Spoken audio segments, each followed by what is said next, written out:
Hello, you're welcome once again. In this video, we are going to look at a sample use case of the setDefault method of dictionaries in Python. The setDefault method is used to set a default value to a key that does not exist in a dictionary. So let's say you have a dictionary, let's call it dict, and let's set a key 1. We set its value as 1. Let's say key 2, we set its value as also 2.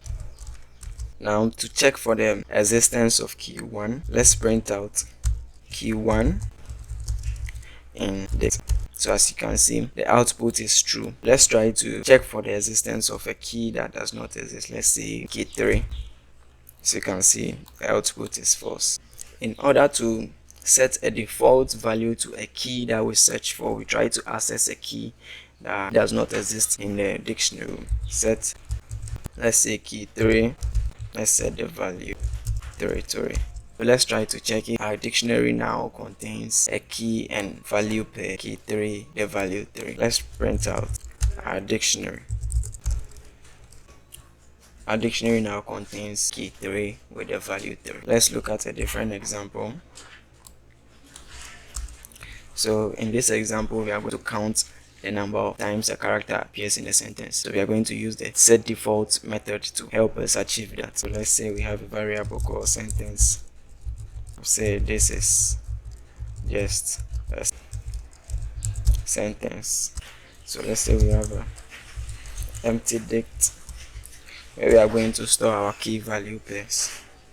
So we say for car in sentence dict dot setDefault, let's say the car, and set a default value of 0 to the that character. To dict that character, so we are going to increment its value by 1. So dict car plus 1. Try to print out the results.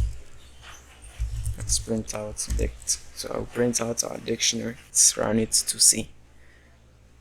Yeah, so as you can see from our sentence, the character T appears 3 times, H appears once, I appears twice, S appears 4 times, space. So these spaces, there are 4 spaces, 1, 2, 3, 4. J appears once, U appears once, A appears once, E appears 3 times, N appears twice, and C appears once. So that's it. This is a simple demonstration of the setDefault method. For more videos like this, please subscribe to my YouTube channel and like this video. Thank you.